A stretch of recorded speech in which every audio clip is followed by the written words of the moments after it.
Assalamualaikum warahmatullahi wabarakatuh. Good morning, students. How are you today? Kita mulai pelajaran kita hari ini ya. Ini additional lessons, artinya pelajaran tambahan yang memang harus saya berikan. That is about adjective clause. Kalian sudah tahu tentunya ya, adjective itu kata sifat. Nah, ini ada tambahan clause. Clause itu kalau dalam bahasa Indonesianya itu klausa. Ya, jadi ini adalah kata sifat. You know kata sifat? Ya, betul sekali. Kata sifat itu adalah kata yang dipakai untuk menjelaskan kata benda. Ya, jadi misalkan kalian melihat sebuah benda, ya, bendanya yang kalian punya misalnya kamus. Ya, kamusnya bagaimana? Coba terangkan dengan satu kata saja yang kamu bisa coba. Ya, betul. Kamusnya tebal. Kamusnya mahal misalkan. Nah, kata tebal, kata mahal, that is adjective. Itu yang kita sebut kata sifat ya. Jadi kata yang menjelaskan benda. Bendanya apa tadi?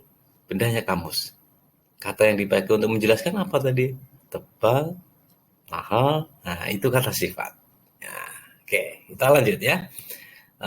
Definisi dari pengertian adjective clause adalah klausa yang berfungsi sebagai kata sifat yang menerangkan kata benda. Nah, di sini fungsinya sama ya. Jadi adjective menjelaskan atau menerangkan kata benda, adjective clause juga sama. Fungsinya untuk menerangkan kata benda. Hanya saja bentuknya bukan lagi kata seperti tebal dan mahal itu tadi, tapi bentuknya klausa. Klausa itu di mana ada subjek, ada predikat. Nah, ini dia contohnya ya. Untuk orang yang sebagai pengganti subjek itu nanti menggunakan pola orang, kemudian diikuti who atau that. Yang kalau kita artikan itu artinya orang yang. Ya. Jadi misal bendanya saya ya, orang. Saya adalah seorang laki-laki, a man. A man who atau a man that memakai kacamata. Nah, a man who wears glasses. Nah, laki-laki yang, ya sekali lagi who atau that itu artinya yang. Jadi kalau a man who wears glasses itu artinya orang laki-laki yang memakai kacamata. Jadi itu baru satu kata benda yang diikuti adjective clause. Bendanya siapa? A man. Adjective clause-nya mana? Who wears glasses. Jadi itu belum kalimat ya. Itu baru benda. Bendanya berupa clause, noun clause. Kenapa dinamakan begitu?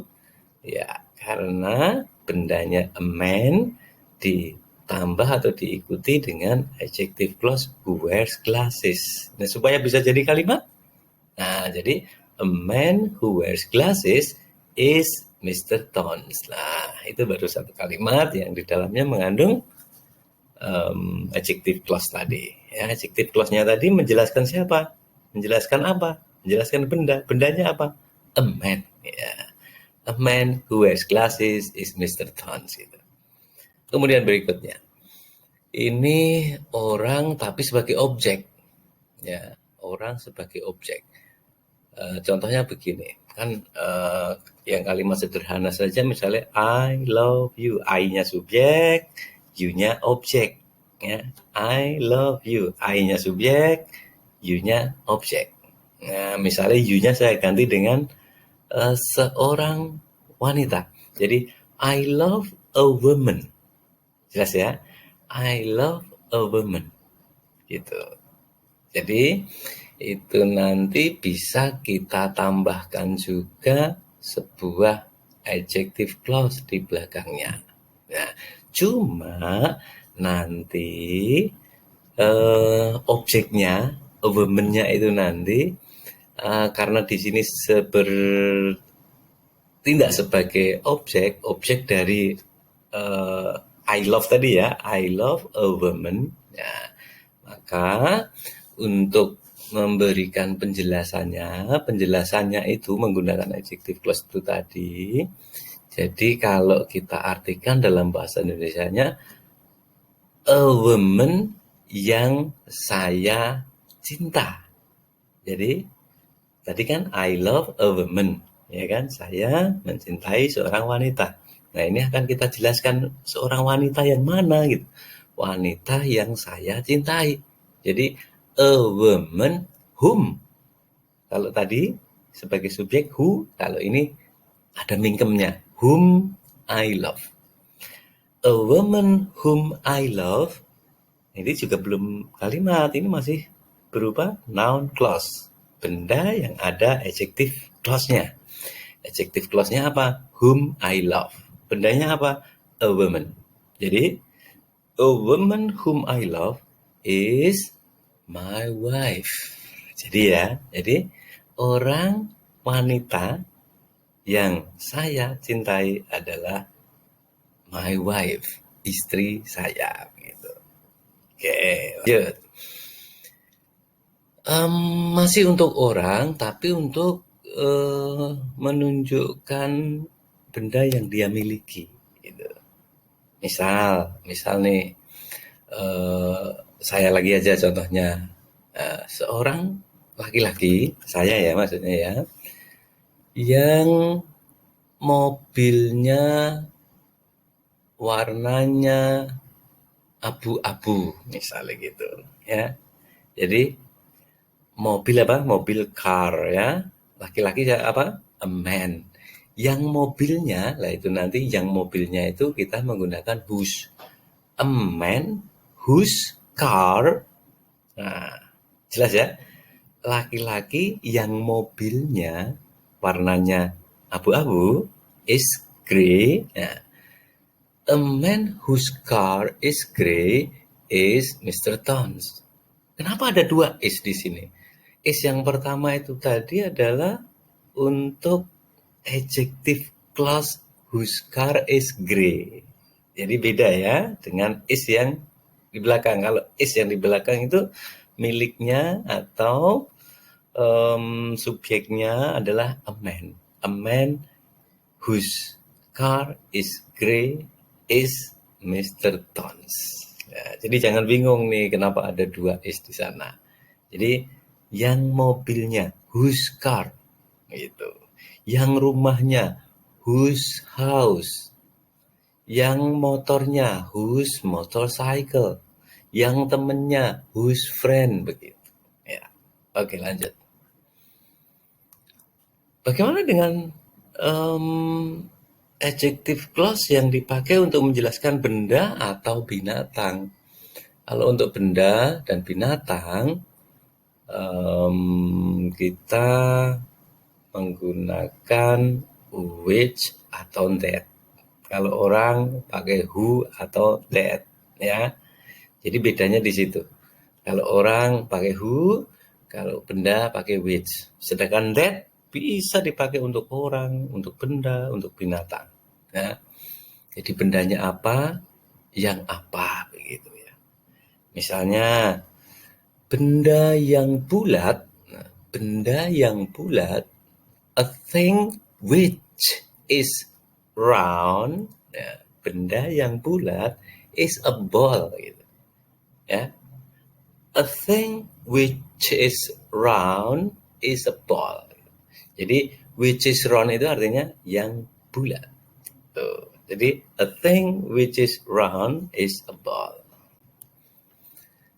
Dan untuk pengganti objeknya sama, masih menggunakan which atau that.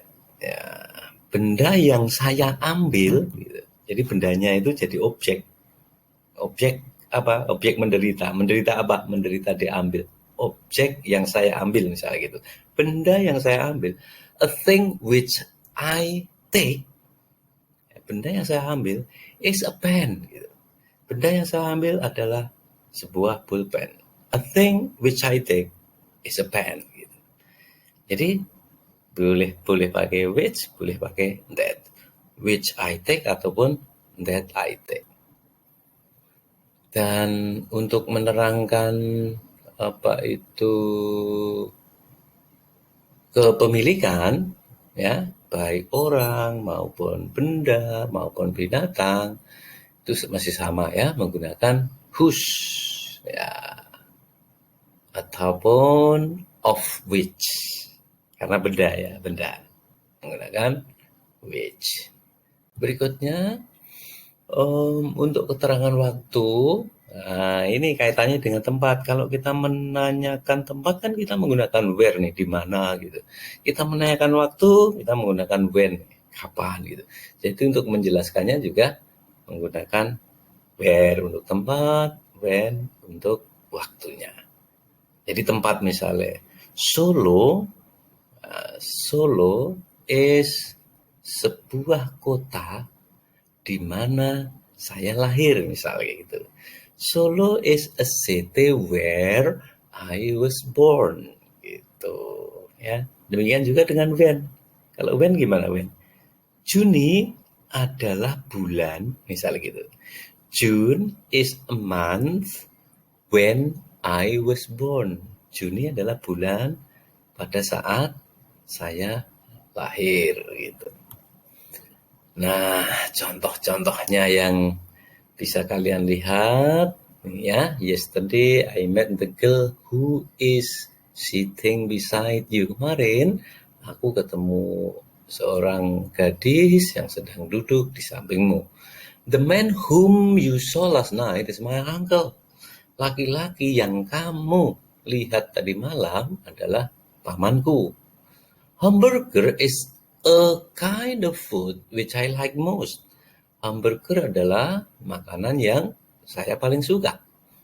The woman whose baby is crying, wanita yang bayinya sedang menangis, itu adalah my teacher.